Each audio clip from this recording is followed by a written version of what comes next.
Transformers Rise of the Beast is the, and I quote, greatest Transformers movie I've ever seen in my entire life. Obvious Rise of the Beast spoilers away, so this is your warning to click off the video if you have not seen Rise of the Beast. I'll repeat, don't watch this video if you have not seen Rise of the Beast.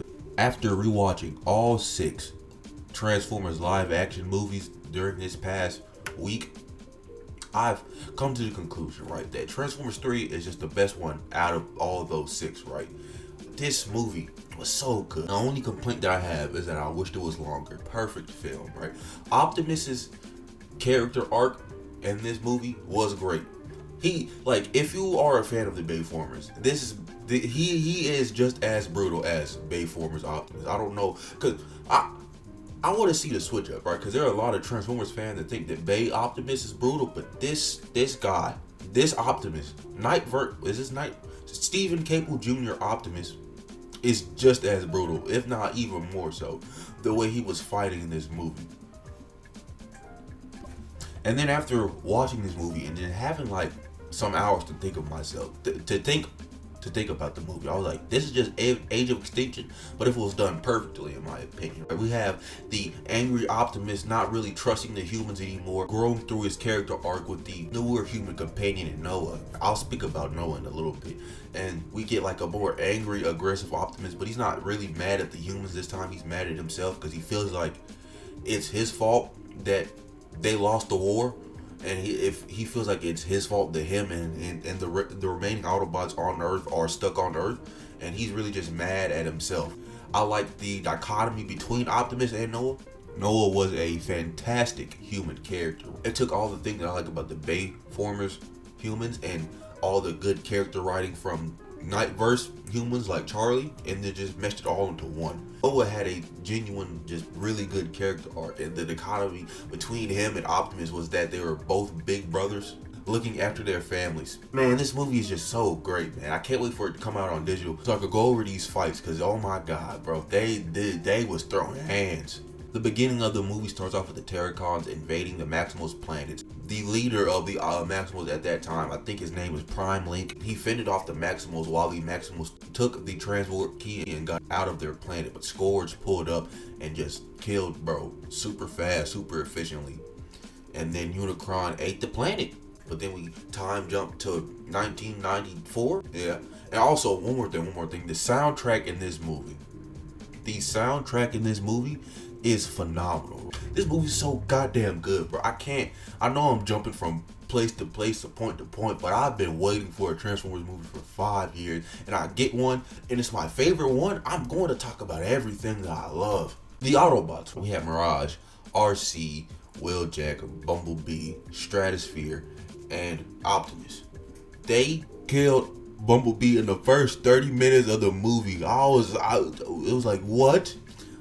Hey, I knew bro got hurt. I didn't think he was going to die necessarily, but I knew he was going to get hurt because we saw it in the trailers, right? We saw Scourge stab bro in the gut. I didn't think he was going to die in the first 30 minutes of the movie. Stephen Caple Jr. had some nuts on him to kill off the fan favorite Transformer in the first 30 minutes of the movie. That was crazy to me.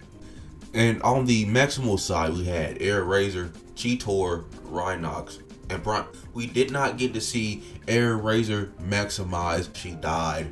And Scourge, oh my god. Scourge was such a fantastic villain. I'm not gonna glaze him and say he's like the best written Transformers villain of all time ever. He did his job, right? He is a herald of Unicron, and he was just menacing, and that's what he was supposed to be. That's what he was there for.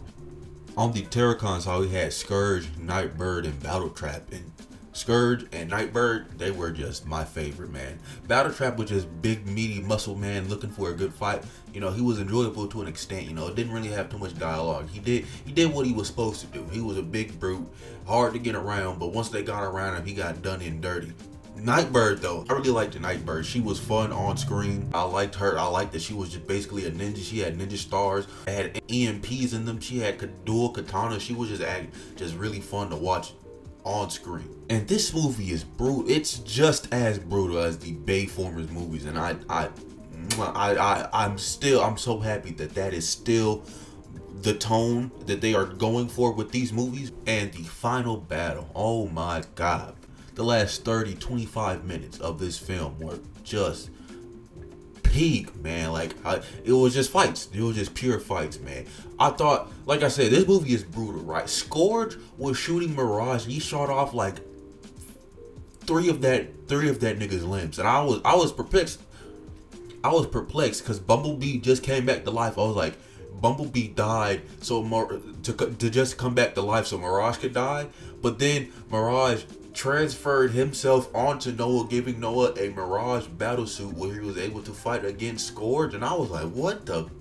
I was in the movie theater jubilated, bro. If I could have started jumping up and down, I would have. Scourge and Optimus just having forever beef throughout this entire movie after Scourge killed Bumblebee was hilarious. Every time Optimus saw Scourge, he's like, I'm going to kill you. And like the angriest Peter Cullen voice ever. It was great. Like every time Optimus saw Scourge, he's like, I'm gonna rip your fucking spark out, bro. Don't play with me, dog. Like, it was so funny. And then when we get to see them actually fight, Optimus is just working, bro. These two niggas, they meet in the middle of this bridge, and then they start scrapping. Optimus throws lava at Scourge, and then they just start boxing over and over, bro. Optimus is just disarming, cutting off. He had deep-rooted hatred for Scourge, and I get it, bro. That nigga killed Bumblebee, and that is a sin that can never be forgiven. And then after the final battle was over, they stopped the Transorb key from teleporting Unicron to Earth. Unicron dips, and then we just go back on Stratosphere, go back to New York, and it's just so funny. I thought Mirage was dead, and he got perpetually turned into a suit at the end of the movie because he was just Noah put the suit down, and Mirage just didn't come back from it. I'm like, oh, okay, that's neat. And then we get the after credit scene where Noah is fixing up Mirage. He gave him a whole bunch of new parts and stuff. He looks the exact same, but just different colorways. But what I really wanted to talk about at the end of the movie was when Noah went for that final job interview, and then the people that he enlisted for knew about the Transformers and everything that happened in Peru, and they was like, and if you want to work for us, call us. They slide him a card. It says fucking G.I. Joe. I'm like, what? I audibly gasped. Now, look, I love Hasbro, right? I don't want like a connected Hasbro continuity, like, at all. But that's still really cool. I want this to go nowhere, but that's still really cool. I can't even lie to you. That was cool. I want to see what Stephen Caple Jr. would do for the next film in this rebooted universe. I love this. If Stephen Caple Jr. continues to do this, he got it, bro. But for now, I believe in him because he's currently made my favorite Transformers movie, and that's really all I can ask for. But I've talked on long enough. If I ramble on any more, this video will be an hour long. But hey, that's the video, y'all. If you like, comment, subscribe, do all the good stuff, and yeah, I'm out of here. Bye.